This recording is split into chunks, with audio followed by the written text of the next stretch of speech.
Now coming to why normal distribution is so much useful. Tell me, why is it? Come on, tell me your For answer. determining the errors, like you explained. That's one Right. reason. Yes. What are the others? What are the other Uh, reasons? Maybe for It, checking. Yeah, say. you are doing hypothesis testing or finding the confidence Hmm. interval. Okay, so Hmm. at that point of time when you're having you're increasing the sample size. Okay, Hmm. for increased sample size, as central limit theorem says, any probability distribution will tend towards a normal distribution when you increase the sample size. Hmm. So, that helps us, read, have a common probability distribution. Okay. Okay.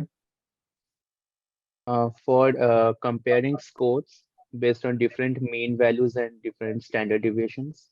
Mm-hmm. Okay. Central limit theorem. Okay. Anyone knows about central limit theorem? What is central limit theorem? What does it say? Why is it very, very important? Okay. Fine. No worries. Yeah. Okay. Anyone else? So central limit theorem, what does it say? Central limit theorem says that, for example, if you have any distribution, right? Any distribution, uniform, skewed, exponential, log natural, if we take enough samples from that distribution, let's say we have a population that is uniform distribution, right? We have a population. Okay, maybe we should.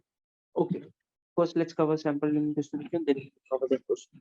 So sampling distribution, what the central limit theorem says? Central limit theorem says, let's say we have a let's say we have a uniform distribution. Let's say uniform distribution like this. Now this is my population. If I take enough samples, let's say from this population, I have taken samples, 100 samples, 100 different samples. Now, if I take mean of 100 different samples, then these means will follow normal distribution for sure.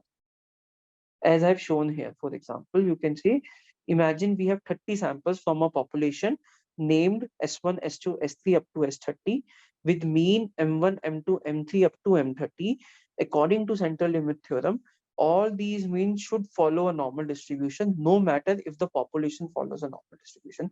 That's a very huge property of normal distribution, you can say, or because of central limit theorem, normal distribution is so much popular. Because no matter whatever distribution you have, you just take enough samples, take mean of the sample, just plot it, it will follow your normal distribution. As the sample size increases, more it will become a normal distribution. Any doubt in this? You can take for an increase of taking samples, you can take 100 samples, Yeah. okay, and each sample having a sample size of 30, Yes. okay, and which sample size matters, that 100 or that 30? No, sample size is different. Number of samples are different. I'm saying number of sample is 100 different sample where each sample size has minimum 30 records. Right. Okay. Right? So So for central limit theorem, which one is applicable? I mean, if you are increasing that 100 or are you increasing the 30? In more number of samples. So let's say 30 is the minimum, right? Let's say if you can come up with 50, but with more number of samples. Let's say instead of 100, you have 150. More the number of samples, better will be the normal distribution.